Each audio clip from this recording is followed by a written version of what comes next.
You're listening to an Epic Film Guys Cinema Beat Minisode.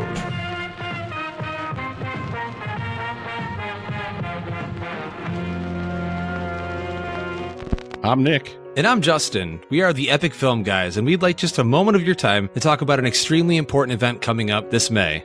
Last year, we hosted the Livestream for the Cure, a 12-hour livestream fundraiser where we raised $2,500 for the Cancer Research Institute. 86 cents out of every dollar raised goes to research toward finding a cure.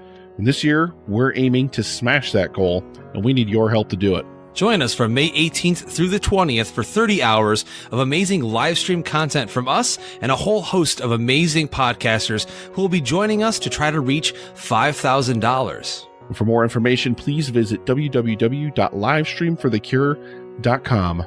Together, we can make a difference. Welcome, everyone, to another special Minisode event as we lead in to the release of Infinity War, Avengers Infinity War, that is, Justin. The big smash 'em up, 10 years in the making, massive Marvel thing that they're doing. I don't know what you want to call it. Hi, Justin. Lots of characters, lots of villains, lots of things happening, lots of people fighting each other. It's the end of an era, so to speak, because we've led up to this after 10 years of watching these movies, and everyone is super excited about it. There hasn't been an event movie like this in a while, I feel like, with so many movies, actually ever, where there's been that many movies, solo movies, sequels, team-up movies, you know, leading up to one point where you know that shit's going to hit the fan. I'm super excited. As you said, you could feel it in the air, man. When you go to the movies, you see the poster, you hear people talking about it. Like, this is the end-all, be-all, I feel like, for the genre. This has to be good. So, in preparation for this, we decided, yes, we were going to maybe somewhat suffer through talking about some movies that we said at one point we might not ever talk about again. So, ladies and gentlemen, we are going to be talking about this evening Phase 2 of the Marvel Cinematic Universe.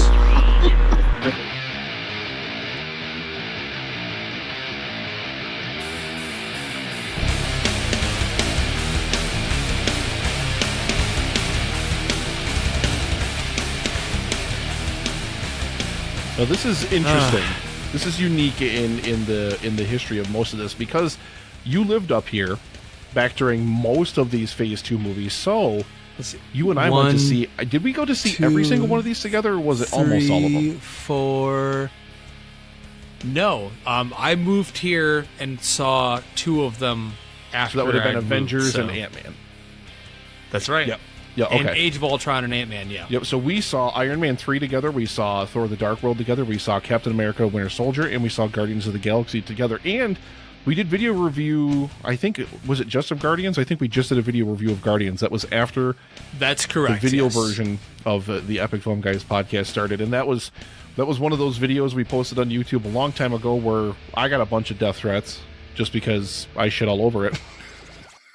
You did.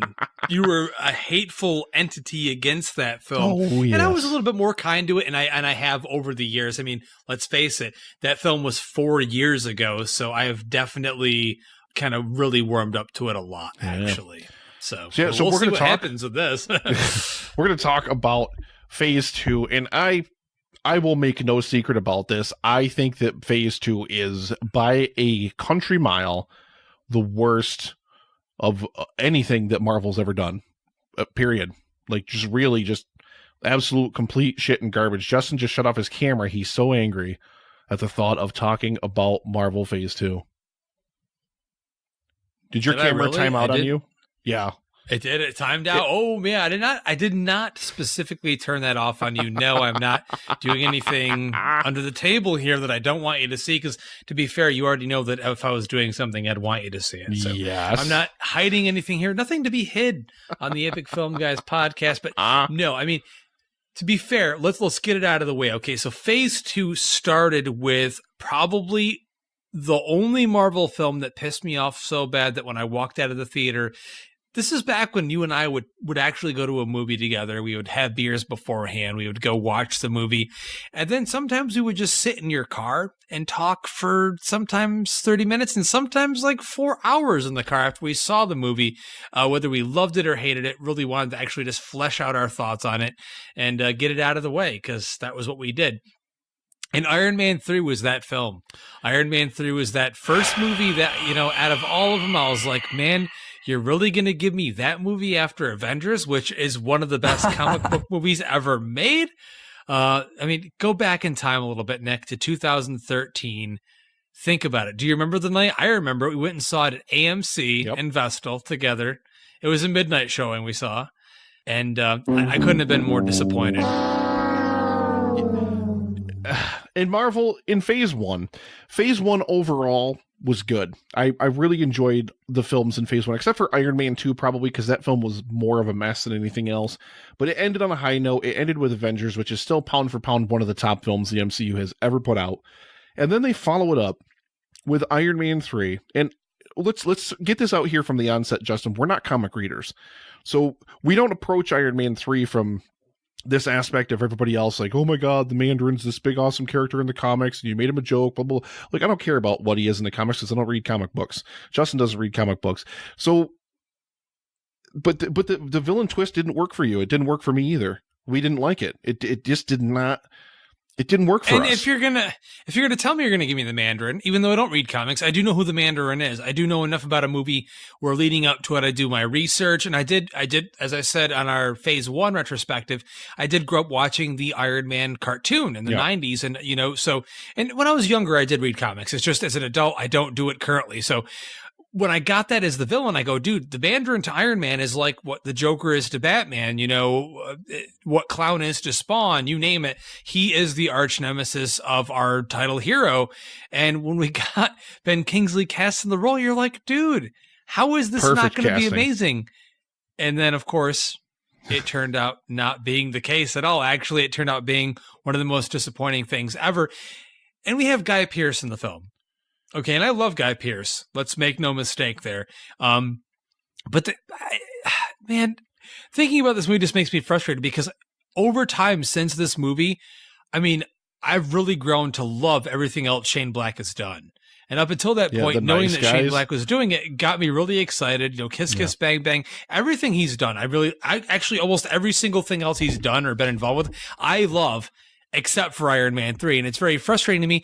But I will say this much, Nick, and I'm not going to totally hate on Iron Man 3 in every way, because I feel like as a character piece for Tony Stark, I feel like it is probably the strongest out of any solo Iron Man movie that's out there. I wouldn't disagree with that at all. I actually would agree with that 100%. But I think the problem is that and I get what the film's going for. The film wants to sell that the villain isn't always the big flashy centerpiece that you see. But the problem is that after they dispel the whole thing and, the Mandarin's really just an actor, Ben Kingsley's just an actor, and Ben Kingsley is great in the film. I don't want to take that away from him. He's hilarious. He's Guy great. Pearce legitimately strolls through this fucking film after this, chewing so much goddamn scenery. Like, I'm surprised there were sets left by the end of it. He was chewing so much of it. He was so fucking ridiculously over the top. It was absurd. And this is really, Phase 2 is where Marvel's villains, and Justin and I, when this podcast started, we hated on Marvel all the time because we hated their villains. And Phase 2 is really where their villains started to just start taking massive shits every single film. It was, how bad is this film? I would have to say that out of, as you just said, Phase 2 is like the worst out of the phases we've gotten so far. It is the worst phase for villains as well. By far. So Iron Man 3, the twist just doesn't work for me. Like, the twist, like I said, if you would have made Guy Pearce a better villain, and I think he's just not interesting. He's just not, like, you don't buy the retribution that he wants to get against Tony. It just doesn't ring true. He just is like this butthurt douchebag. And exactly. Then he just fucking goes about chewing up scenery. And it's just like, you went with this whole thing. You had Ben fucking Kingsley cast in the role. You made him, this amazing, like, intense, formidable villain. And then you just immediately job it away and sweep it away. And then you just like I said, you bring in Guy Pearce and he's just like, I am the Mandarin. Like he was so fucking I do love absurdly, like he was more over the top than Arnold is Mr. Freeze. He was that fucking over the top for me. Just insane. But Arnold as Mr. Freeze is enjoyable and one of the best movie villains of all time. Movie villain so of all time. let's unlikely. See, he even finds that unlikely. Yeah. Exactly. But I mean, there are some scenes in Iron Man 3 that I really enjoy. Like I said, as a character piece for the character of Tony Stark, we both agree that it's really good. Yeah, it does do some good his character relationship work for him, with Pepper Potts. Gwyneth Paltrow is fantastic in it. As little as we see her in the film. And one of my favorite scenes is when Stark's at his home and it gets like basically bombed and blown away and destroyed. I liked that scene. There are little things that I like about it, but as a film, pieces, walking away, I mean, when you look at Iron Man, as we talked about in our Phase 1 retrospective, it is one of the staples. It is one of the best comic book movies ever, one of the most enjoyable. And you could blame Favreau for that, even though he did direct Iron Man 2, which we did not care for. Iron Man 3, I don't know what they were going for with it, but it didn't work for me, and it didn't work for a lot of people. But moving on from that, Nick, to what I would consider probably, definitely in my opinion, I would say the second worst, if not the worst, Marvel Cinematic Universe film that's been released ever, Thor: The Dark World. Oh my God, they walked through this fucking movie.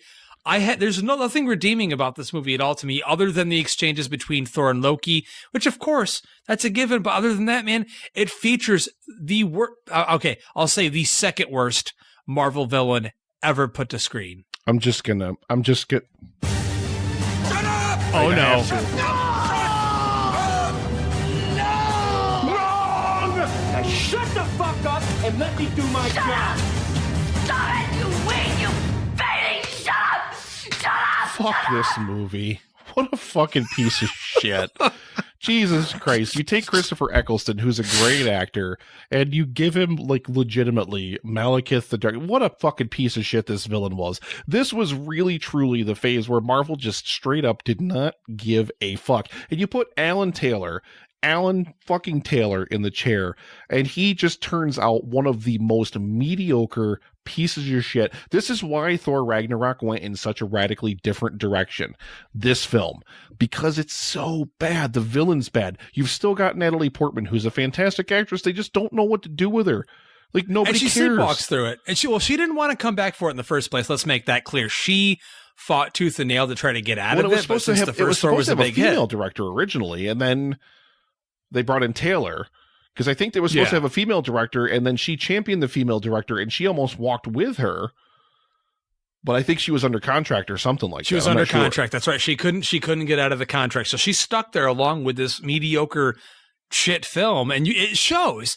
I mean, let's make this clear: the chemistry between our main cast is there. That's always going to be there in Marvel movies, because they always have that right. They cast great in the role, the right people. Yeah, Hemsworth's great in the role. Hopkins is not as good in this one. But I mean, of course, Loki shines. Hiddleston as Loki is fantastic. Portman just looks like she doesn't want to be there. We've seen her in plenty of movies where she looks that way. You could tell, like, hey, I'm getting paid at like $3.5 million for a woman. She probably got paid like $300,000 for this movie, to be honest. But there's nothing fun about this movie. There's nothing entertaining about this movie. Everything that made us love the first Thor film, and I know you'll go out on a limb and talk about this a little bit more, that Shakespearean aspect of the first film is out the window. Yeah. And you think by going into Asgard a little bit more would make you enjoy it a little bit more? Not at all. Yeah, it's Kenneth Branagh directed the first Thor film, and a lot of people like to give it shit, but I really love that Shakespearean feeling that he gave to Asgard. All the Asgard scenes, I love the father-son relationship that he builds between Odin and Loki, and Odin and Thor, and then the brotherly relationship between Thor and Loki is great. The stuff that continues on from the first film, like those relationships are still by far the best aspect of this, but let's be 100% honest. You get a man in the chair who has legitimately the briefest wisp of talent that is quickly blown away, like off it flies, and then you just have a story that just has a villain that is meaningless. When you take your villain, and this is when we really started shitting on Marvel villains, was their entire villain's backstory and his entire purpose is explained in like a 60-second prologue. And that's it. That's all you ever get out of that fucking villain. It was just terrible. It was just a horrible, and here's the horrible piece of shit. He could have been really cool too. The idea of Thor, the quote unquote dark world, could have been amazing. I love the way that the dark elves looked. I loved everything about that sense of it, but like they didn't do anything to develop them. And when we see them, they're worthless. They're weak. They don't do anything. There's no great fight at the end that I felt had any impact. I mean, just nothing about the movie in any way, even as just a regular action blockbuster. Nothing. I'm awake. Nothing. I'm awake. I can't even talk about it anymore because it's just that bad. It is just that bad. But fortunately, Justin, moving on from that, Nick, yeah. On the heels of that, and I think pound for pound, I think whenever you have a discussion or whenever you rank the films in the MCU, this film's got to be number one, or it's got to be close to number one, like within the top 2 or top 3. We're talking, of course, about Captain America: The Winter Soldier, and it's a fan favorite, man. I mean, this for me is definitely in my top. I've never sat down to actually physically rank them. I know that a lot of people are probably expecting us to do that, but we never actually set out to sit down and rank these. Maybe we will after we watch Infinity War. But for me, this is the film that resonated with me the most, I feel like, out of Phase 2, most definitely above and beyond, and still resonates with me a little bit more than a lot of the Marvel spectacles have been since, because it's such a great character piece for Cap, and it's just so damn good. There's a reason that the Russos have basically been given the keys to the kingdom as far as the MCU is concerned. There's a reason why they come back to do Civil War and why they're directing both of the Avengers films, Infinity War and whatever the sequel to Infinity War is going to end up being.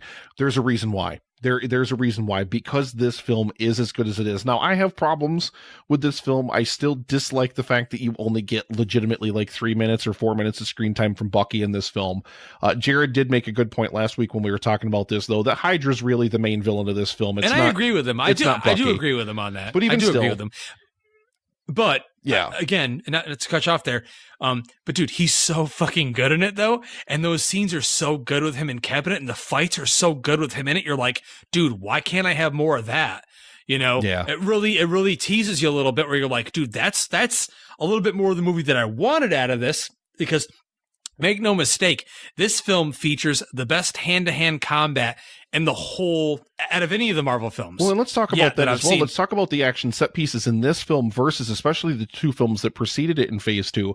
Both basically super effects heavy orgasms, and this film was shot much more practically, much more realistically, where you get to get in there with Cap, you feel those punches. The action set pieces in the Winter Soldier are fantastic. Even the car chase with Fury is fantastic. Oh, it's fantastic. I love it. It's one of my favorites. It's got like an espionage political thriller feel to it, and that's what they're doing. And make no mistake, we're fully aware of this, that with each one of these movies that are like, hey, let's make this a heist thriller, hey, let's make this a political thriller action movie, they're really trying to do something different with each one of these movies. Hey, let's make this a fantasy, a fun fantasy action spectacle. Everything they're trying to do is specific to the property they're handling at that time. And that's why when we saw The Winter Soldier, for me at least, like, it took me back a little bit. I was like, whoa, I loved the first Captain America, but I mean, there's no question, this is probably one of my favorite solo Marvel films. Easily not top one of my 3 favorite for me. Solo easily top 3, probably my ever. number 2 if I were to be honest. Probably my number 2. Wow, only behind what? The first Avengers. Exactly. Yeah. Exactly. See, because at this point, nothing's been able to beat Avengers, but we're going to get into Phase 3 when we get to Phase 3. So bear with us, guys. Yep. Seriously, because there's a lot to talk about here. But this movie really hit a nerve in the sense that, like I said, the hand-to-hand combat is great. It's gritty. It's got that muted tone to it, that muted look. And the character stuff for Cap is perfect. It's just brilliant. We get introduced to Falcon as well, who's a great character. We get to see grow a lot in the films that happen after this. And his relationship with Black Widow and Scarlett Johansson is just fantastic. I mean, she's great in all of these movies, but in this one, I feel like she had more opportunity to have a performance, because there's the slower parts of it where there's just more dialogue, and they're, when they're stuck in the bunker, and, that's the stuff that I really like to see a little bit more out of the female characters in the MCU. And I really love this film so much. I agree with you. I really love Sebastian Stan as Bucky a lot. The main thing that I had a problem with, and you and I both agreed on this. Good, you just wanted that much more of him, to be honest. It's the most development you get for that character is in the end credits scene when he goes to the museum and he kind of tries to figure out who he is and who Cap is, and he's trying to remember things and he's trying to regain his memory. That to me was very frustrating because that's the stuff that I would have preferred to see a little bit more in the actual meat of the film rather than all the way at the end. Again, when you put the character's name in the title of the movie, and the trailers definitely, Nick, I'm sure you remember, the trailers definitely led you to believe, like, I'm pretty sure most of Bucky's screen time, if not all of it, is in the trailers for Winter Soldier because there's so little of it. Exactly. So that's literally my only. We both gave the Winter Soldier a great rating. I would still continue to give it a great rating. It's right a now, great film. Great film. I love it to death. It's one of the best comic book movies ever made. Right up there with the Avengers, The Dark Knight, you name it. So I have nothing more bad to say about it other than just more Winter Soldier. Would have liked more Winter Soldier. All right. Well, to move on from there to a film that unfortunately we're going to be pretty split on because I'm standing on an island alone when it comes to this movie. We're going to talk about Guardians of the Galaxy. And I know I'm going to let you love up on this film before I start shitting on it. So I'll let you have at. I mean, well, I feel like here's the thing, though. I feel like you don't shit on it as much as you're more disappointed by it because there are things about these movies that even though you act like you shit on it, you love a lot of things about them. Well, it's not like you're going in and you're saying, like from the onset, let me say this about it from the onset, worst villain in Marvel, period. Ronan the Accused is by far Marvel's worst villain. I would say he's the worst villain because he has with what his plan is, and with the power that he has with the Infinity Stone that he has, he instead decides to just not fucking do anything with it and instead just watch Peter Quill fucking dance. Like he is pound for pound the worst fucking villain. And I'm sorry, but for me to make a great hero or to make a great group of heroes, even though I absolutely love the chemistry amongst the entire group of the actual Guardians of the Galaxy, Ronan he's just so terrible. He sucks away so much of the energy and so much of the goodness that this film could have been. And, Lee Pace is a great fucking actor, but I'm sorry. It's just, he's terrible. Ronan the Accused is fucking terrible. Okay. So all that aside, I will admit openly, if you go back and listen to our original YouTube video review, which is still on our YouTube channel right now, it's there. Go listen to it. I was a little bit more harsh on the film. I mean, I came into it knowing that it was getting so much love. And I love James Gunn. Dude, I love Slither. I love everything he had done prior to that.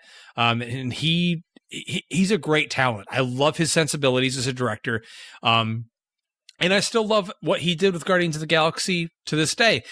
But I do agree with Nick in the sense that at the time, like, really what I was frustrated with is that, again, villain, like, dude, I really want a good villain. And every one of these movies, we may even get potential. I feel like there was a lot of potential for a great villain out of Ronan in this.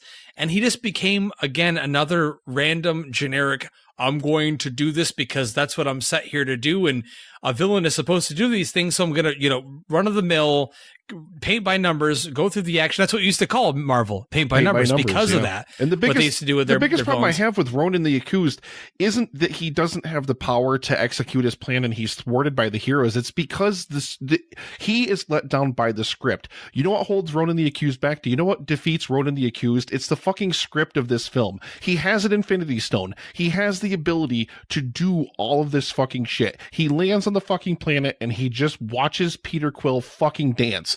It's so insulting to me as an audience member that I'm just like you have this guy that has this kind of power and this is what he says his objective is, but then he might as well just be standing there fucking masturbating and blowing his load on the camera.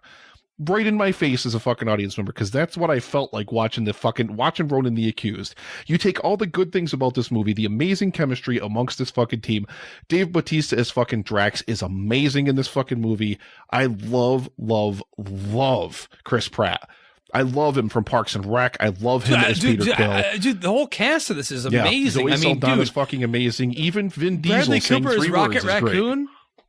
Come on, we're talking about it right now. The cast of this movie is definitely make no mistake, one of the best out of any Marvel film ever released. And the chemistry that this team has together, it's a team up movie. Great. And it's a great throwback to retro movies. With all the little throwbacks, and it's not forced. It's not forced the way that I thought that Ready Player One was forced, where the music fits. The soundtrack is so amazing. This is the movie that set off the whole trend of having your whole movie soundtrack filled with retro rock and roll songs. And ever since then, every movie's tried to copycat it and tried to replicate it, and none have come close. One insanely shitty movie from the DCEU, Suicide Squad. Yeah. Sorry, something in the something in the throat. Let's not ever talk about that one again. But I mean, I had a lot of problems with this initially, but the more and more I watched this movie, Nick, I fell in love with the great aspects of it. And I kind of just took the villain aspect of it and threw it in the backseat. I totally get what you're saying, dude. I still have those feelings about it, but all the positives outweigh the negatives. And when I sit back and watch this movie, it is by far probably the most fun movie that Marvel has ever put out this far. Yeah, it's still one of my favorites. It's definitely got those fun aspects to it. I can't deny anything that you're saying. I think that's just the difference between us as viewers watching this film, because I can't take that stuff and just throw it in the backseat. For me, like I said, to make a great group of heroes, you need a great villain to menace them, not a villain who basically, like I said, he might as well just be standing there with his dick in his hand, because that's what I felt like he was doing that entire fucking movie, was just standing there with his dick in his hand. Well, this was at the point though, and we have yet to really reflect on this. We might as well bring this up when we're talking about this movie. Another huge problem that the both of us had with this phase especially is that this phase focused even more on the world building aspect than phase one. I mean, it started a lot more in the end of phase one, but in this phase, it was like, it really ramped it up, and it was like more about building the world and leading to the next big spectacle film than really focusing on the film at hand. Yeah. Way worse than any of the other phases, because you had, basically entire plots in it. We'll talk about this when we talk about the next film as well, because the next film is huge. It's the biggest problem as far as I'm concerned with Age of Ultron. But you have all these massive scenes where you have these characters, like they go and meet the Collector, and he tells them this whole thing about the Infinity Stones, and it's all just seeds, planting seeds for all this little stuff. And it's fine to do world building if you do it in small doses. But the problem is in a lot of these phase 2 films especially, it's not in small doses, it's fucking shovelfuls. You get buried by the shit. And Age of Ultron, which we'll talk about next, is by far the worst offender of that, by a country mile. Well, I might as well get it out of the way, Nick. Let's get it out of the way, because we're moving from one movie that I'd watch any night of the week with a few beers with some friends, to a movie that, even though I own it on Blu-ray, I decided this. Now, I'm not sure if you know this or not, but I had said after we watched this one that I'd never watch it again. And one day I was in the grocery store down the street from me. And you watched it in the grocery store? No. They had it in this aisle, Nick, where they offer used, at a grocery store, used Blu-rays and DVDs. Wow. And they had Age of Ultron used on Blu-ray. And I said, you know what? I'm going to give this one a second chance. There are a couple scenes in this that I really enjoyed. I'll give it another chance. And when this movie has Avengers as its main title, and you watch it a second time and you're like, okay, I'll give it a second shot, it's still one of the most disappointing movies they ever put out. It stinks. Exactly. Dude, those trailers were so good. Do you remember those trailers? Go back in time. Go back to 2015. Think about those trailers were they not like the best, most exciting trailers ever? This film had so much promise. You have James Spader, who is one of the greatest character actors of our generation. He can imbue any character with the greatest amount of life. He is amazing. You cast him as Ultron. Perfect casting. You're bringing the Avengers back together. You're bringing in Ulysses Claw for the first time. Andy Serkis, absolutely amazing. You have the Hulkbuster versus Hulk fight, which is by far this film's best asset. It definitely is. Love it. Absolutely love that action set piece. And then the problem with this film is, as we talked about, and a lot of people like to shit on the Hawkeye aspect of this film. I will actually defend that, because I really think it was really good. I like to it. Focus I like on it too. Hawkeye as kind of that, like, representation of humanity in the face of all these like godlike beings and whatnot that have all these powers. And it was really, really great to see his character develop. You get Scarlet Witch and Quicksilver, who are basically just shit. Just especially Quicksilver. Aaron Taylor Johnson is Quicksilver. Especially you got Days of Future Past this same year, and Days of Future Past Quicksilver blows this motherfucker out of the water by 1,000. Yeah, Peters really really knocked it out of the park. And in the sense that Scarlet Witch and Quicksilver in this movie, they're a second thought to what we were seeing in the forefront. They're just there to be there just because they can be there. And there was that little back and forth between, at the time, Fox and Marvel and what was going on. And they're both trying to get out these characters at the same time. Ugh. And the whole thing at the end, let's face it, if you haven't seen the film yet, I'm sorry if you haven't, but the whole sacrificing of characters you just introduced in the film, there's no stake in it. It's weightless. It means you don't nothing. Care. There's no emotion to it. You don't care. And this film features, I'd probably say, not the worst, but the most disappointing villain out of any of them, because you had the most potential. As you said earlier on with Ronan, this is probably, for me, the most disappointing because he looks awesome. He sounds awesome. You could do so much with him. Yet he ends up turning into the most weak-minded Saturday morning cartoon that you've ever seen in a comic book movie. Yep. And I really, really love Joss Whedon. I really do. Let's not hate on him for his mistakes as much as, really just put him up on your shoulders for the great stuff that he's done. But in this case, we know that this is the movie where he decided he wasn't going to make any more Marvel movies because of the simple fact that, guess what? Marvel meddled with his movie. They had more creative input than he had in the film, and they really took it over and really changed the movie he wanted to make. He's come out on record and said it many times. And who knows what this movie could have been if they hadn't gone in and really made him do their bidding. And I don't know what that would have been. I have no idea what it would have been. There's no way to ever know at this point. But I feel like this movie could have been really good. Do I think it could have lived up to the first Avengers? No, but I think it could have been the best part of Phase 2 outside of the Winter Soldier. Yeah, and the biggest problem that this film has for me, as we mentioned before, is the world building. There's a whole fucking subplot in the third act of this movie where fucking Thor wanders off and goes to this fucking vision pool and sees all these fucking different visions of all this different shit that's supposed to happen. The film, has that whole Scarlet Witch thing where she makes Tony Stark see all the Avengers dead, and that's why he dreams up the whole Avengers thing. There's so much world building in this goddamn film. You just got to tell the fucking story. Let all that stuff sit in the background. You don't need to dedicate entire fucking plots to it. And then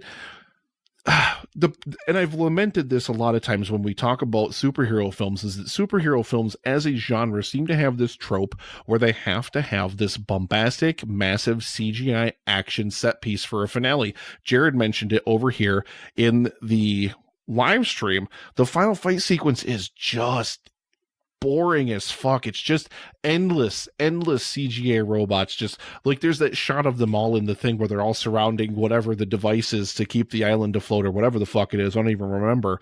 But just robot after robot after robot after robot, like thousands and thousands of fucking robots, and they're just knocking them away like they're fucking toys. Like it's just. Yeah. This film gave us some good things. I won't say that it didn't, but my God, what a fucking disappointment this film was, especially with how great the first Avengers film was. And think about like how great the Winter Soldier is. But the other big problem with this fucking film, Justin, it's the same fucking movie as the first one. The villain's plot. What's the villain's plot? Yeah. Oh, to turn the Hulk against the Avengers. Well, wow. Reach deep into that fucking well, and then what's your ultimate plan? By throwing 1,000 million billion disposable fucking henchmen at them, while the lead bad guy is like, whoa. And I get it, and I get that's there for the mainstream viewer, the kids in the audience. They want to see all that stuff happen. I get that this is a big budget spectacle. This is what kids are going in to see. So I get that they're taking that into consideration when they're making this movie. But for me, the whole ending and the going out of the way to make sure that we see the Avengers save as many people as possible felt shoehorned in. It felt really forced for me because all of the arguments, and yes, the arguments stem from what happened in Man of Steel, a film that you and I both love, a film that I love so much that, yes, in the live stream you can see it. It's tattooed on my fucking arm for life because I love that movie so much. Because of the arguments that people were like, we didn't get to see Superman save anyone. We didn't get to see superheroes save anyone. In this movie, they decided to go out of their way to spend so much time at the end of this movie. After scene, every other scene. Oh, we're going to lift this person up and pull this person up. Where we already, obviously assume that these heroes are saving people. They're heroes. We know they're doing it. I don't picture in the back of my head any hero from the DCEU or the MCU letting people fall to their death on purpose, where in this it's forced. So, I mean, there are so many things about this movie that I enjoy, and I admit that I did give it a second try. And again, there are a lot of fun moments to be had. Like you said, the Hulk versus Hulkbuster scene, still one of the best out of all the Marvel films. Well, and I seen that mentioned a really great one over in the live stream as well. The party scene is great at the beginning of the film. It's so fun. I love like the Ultron's party birth scene. Like the first scene that Ultron shows up in, like that's a great scene. It's great. Like that was when leading this film up to that was is good, great. and then that film just immediately fucking nosedived. It was like, It's not without its merits. Again, this is not us taking the opportunity to shit on this movie just to hate it. There are great things about all of these movies, but in this sense, this is one of the most disappointing because it had forward momentum. You had the first Avengers, which is great, and you had a movie you had two movies right before this that were, really enjoyable. I feel bad for Whedon. I understand the pressure now. And you don't see him doing any other big budget stuff anymore, do you? No, he's not even involved in that Batgirl film anymore. So he's not doing anything else. So yeah, so that's the toll that. Yeah, I guess we've only got one film left to talk about, Justin. This tiny, teeny, itty bitty little film, and then you blow it up, almost like an ant. And you make it almost grow. like an ant you could step on, right? Now, I mean, I think I'll say this for Ant-Man. I don't think Ant-Man's a bad film. I think Ant-Man's a very enjoyable film that also, unfortunately, features one of the worst fucking villains. The worst in Marvel. The fucking worst. He's the worst. He is. This is my most worst for me. I just give Ronan a tiny bit of an edge there, but Jesus Christ, the Yellow Jacket is fucking garbage. The reason why he's the worst, because number one, the name of the fucking character is Yellow Jacket. Okay, I get Ant-Man. I'm gonna sing you. Bzzz. I get Ant-Man. Okay, Ant-Man. Okay, whatever. Ant-Man was created in the comics at a time where they would put anything in front of Dash Man, and that would be your hero. So I get it. But seriously, he is one of the most generic, weak villains ever put on screen. It's really sad too. Once again, hate the villain in this. Marvel does this thing, and they do this in Phase 3. We'll continue the discussion when we talk about some of the Phase 3 films, where they cast these really amazing actors as villains in these films. Corey Stoll is a great actor, and then he is just nothing. But this film does give us Paul Rudd as Ant-Man, which is really, really great. It gives Evangeline Lilly, who is a goddess amongst us all, and she's going to be the Wasp in the next one, which is going to be really, really interesting. And it gives us Michael Douglas. Michael Douglas shows up in this. Oh my God. Michael Douglas gives this film a whole gravitas. A little bit of gravitas. He really, and Michael Pena. Michael Pena's character is great in this film. He carries the movie. Yep. Let's make no mistake here. Without Michael Pena in this movie, yep, all of the comedic stuff. I mean, Paul Rudd's fantastic. He's a great comedy actor, but he wouldn't be anything in this movie without Michael Pena. He's the one that carries this movie. Seriously. There's no question there for me. Yeah, he added a lot of really, really great humor to it. Like I said, I don't dislike Ant-Man. I think Ant-Man's fine. I think it's okay. I mean, it's better than Age of Ultron was, because at least it doesn't have just a shitload of world building shoveled into it. But it also, it gives you just a pointless CGI blockbuster fucking mega fight at the end between Ant-Man and a villain you just don't give a fuck about. He might as well be fighting a stack of fucking paperweights. Like, you just don't care. Like, you just don't do anything to invest people in these villains. And a lot of people, I've said this a million times, Justin, and we can go back to one of the greatest superhero movies that is or probably will ever fucking be made, in The Dark Knight. With the Joker, you don't have to just give us the character's backstory to make them a great villain, to develop them as a great villain. You have to show them being a menacing, amazing villain. And the problem with Marvel's villains, especially in Phase 2, is they just don't get the screen time that they need to do it. They don't. And they focus so much on their heroes, and that's why people love the heroes. And I think that's just the formula they've kept with, because they know that the mainstream audience, they're going in, they're buying the shirts with the heroes on it, they're buying the action figures, they're dressing up as the heroes for Halloween, and they get it. Their formula works, and we're not here to hate on that formula, because look at it. This is the biggest thing right now in motion picture history. This is the biggest thing. Marvel movies are the biggest thing. Every single Marvel movie banks. Black Panther just broke records. We're going to be talking about in our phase 3 conversation. Yep. Make no mistake there. But I mean, each one of these movies does well. None of these movies have bombed. And Nick, not one of these movies has done horribly critically. None of them. They've done weaker critically, especially considering phase fucking 2. Jesus. But none of them have been outright so rotten where people are like, oh, I'm not going to go see that on Rotten Tomatoes or whatever, even with fans. So at this point, when a movie like Ant-Man comes out, it has the benefit of momentum. Well, okay, this is just Ant-Man, but hey, it's got Paul Rudd, Michael Douglas. What? We're going to go see this. And it has a lot of entertaining moments in it. And I really enjoy this movie because of the fact that, like I said earlier, Marvel takes the advantage in saying, well, this is a character that he gets small. He runs through little things and he does this. And visually, it's very entertaining. They do a lot of different things with it. But for me, it's more run of the mill. Okay, it's straight entertainment. It's not a character that I personally love and care about, even though we do get to see him do some cool stuff in phase 3, which we'll talk about on our next Minisode. Yep. But for me, Ant-Man is serviceable at best. It's entertaining. I like it. It's fun.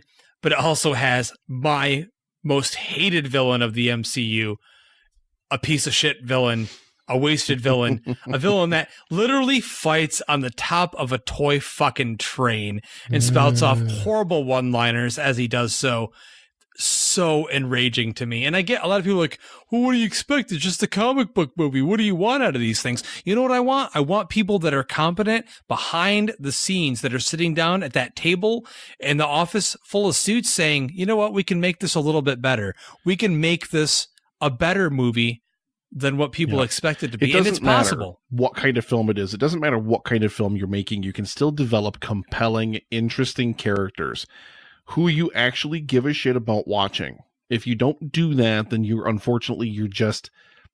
going to sell an audience on it. And it shocks me. It fucking staggers me to know some of the critical ratings of some of these phase 2 movies still. It's baffling to me because some of them are just not good. Thor: The Dark World is just not good. It's just not. Ant-Man is just, Age of Ultron is not good. Not good. But I don't know, whatever it is. But that's it for phase 2. Phase 2 is over. Justin, we're going to move on next week when we do our Minisode, even though I'm not going to get a chance to talk about a couple of the films in phase 3 because I still haven't seen them. You have to. Here's the only way that I'll do this. I will only do the phase 3 if you watch the films you haven't seen. Man, that means I'd have to watch Doctor Strange and Spider-Man before I record next week. I don't even know if I'll have the fucking time to do that. Both of which are actually shining lights, are both very entertaining. I'll say this much, and our people in the live stream right now, we have a couple in there right now. I'm telling you right now, I will only do our phase 3 discussion if Nick sees. It's 2 movies. You've got some time. We could push it back if you want. It's up to you. But I want you to see Doctor Strange and Homecoming if we're going to talk about those movies. Man, I'd have to try to figure out some place in there to fucking squeeze them in. Jared over there in the live stream mentioning the Edgar Wright Ant-Man film that never became a thing. And think about an Edgar Wright Ant-Man movie with how fucking great a director Edgar Wright is. The script still has, one of those things still has about his touch Marvel to that's it. just such a heartbreak. Unfortunately, I seen that. Scott LeVar also both over there talking about these films. But Jared, I'm glad he left. You know why I'm glad he left? Because we got Baby Driver out of it, so I don't give a fuck. Yeah. Alligator mouth towards Baby Driver versus Ant-Man. Yeah. That's my point of view on it. So yeah. And I really, really love Baby Driver, so that was a really, really, really good thing. So yeah, I mean that's it. That's phase 2. Oh Jesus, I'm gonna have to fucking try to fit more shit onto my already overfull plate. Just two. If you can, that's my stipulation. We can't talk phase 3 if you haven't seen those 2. It doesn't make any sense. I can't just sit here and say, Vulture was cool because Michael Keaton played him. He gave the Batman eyes in one scene. Oh my God.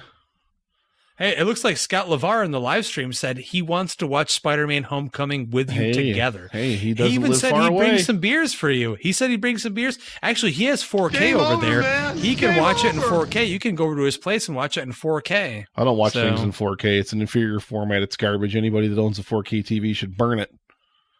Well, maybe you could talk to Marvel and they'll get you a VHS fucking copy of it and you can watch that shit. I want a VHS copy that's been played like 1,000 times, so it's got really bad tracking lines and shit on it, and like half of the scenes would be really, really great. But yeah, that's phase 2. That's phase 2, ladies and gentlemen. I don't think you could talk to any Marvel fan out there.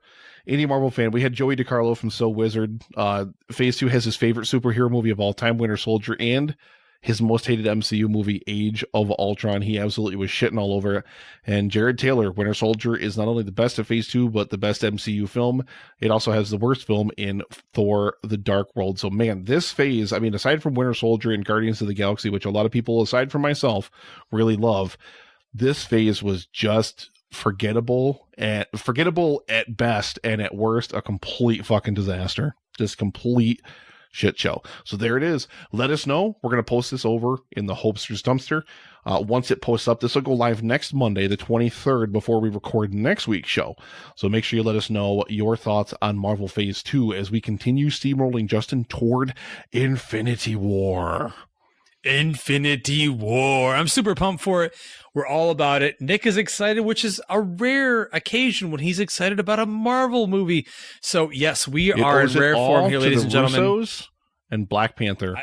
The Russo brothers and Black Panther. That's the only reason. Because hey, Nick, Black Panther was so good, and because the Russos have not let me down in the MCU yet. Most of the MCU has let me down in one way or the other. The Russos have not let me down. They've created 2 mostly really good films. I don't know if you know this or not, but you mentioned Black Panther, and I don't know. I don't know if you know this or not, but I probably haven't mentioned it on the show. But I met Michael B. Jordan, and he touched me. How dare you? Yeah. Yes, Justin did get to be an extra in that amazing show. I think it's about Bassmasters. It's about fishing. Creed 2. Fishing. It's going to be Michael B. Jordan versus Ivan Drago's son out on the lake. Fishing. They're both going to be wearing hip waders and shit, like trying to fish. Justin is actually an extra in like a pond scene. He actually hands Michael B. Jordan his bait and says, "Go catch me a big one." Well, they wanted me to play a fish at first, and I was like, I really don't know how to do that. You just don't have the range to play a fish. I just don't. You got to really, really get into that mindset. You got to go full method when you try to play a fish. You got to live underwater for a while, swim around, grow some gills. Like, you really got to get into it. Daniel Day-Lewis would grow gills to be a fucking fish. You can do it. I know. Well, we'll see. But thanks, everyone, so much for listening to our Phase 2 retrospective episode. Tell us. I'll put up a poll. I'll do a poll again. Oh, Jesus. Yeah, I'll make Nick fit in on his trip. I'll make him watch the shit on his phone, Doctor Strange and Spider-Man. Stop ganging up on me. Thank you, Denny. Denny speaks for the people. But that's it for this mini-sode. So thanks for listening, and thanks to everyone over in the live stream for hanging out with us on this Monday night. It's about midnight. I'm going to watch Scream 4 and drink another beer and eat some Fruity Pebbles and maybe even eat some double stuffed Oreos. Who the fuck knows what's going to happen? Just pour the beer and put the Oreos into the bowl with the Fruity Pebbles and just eat it all at once. Okay, I'll do that. What would we call that, though? I don't even want to know. You guys are amazing out there. Thank you very much, everybody out there, for listening. Check out the main show that dropped earlier than this, where, I don't know, we winged it mostly because we didn't have anything to talk about except Justin saw that one Joaquin Phoenix movie. I'm not here. Where am I? Am I here? How did he get there? Well, thank you all very, very much for listening, ladies and gentlemen, and we will see you at the movies. Yeah.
like it at oddfixnetwork.com.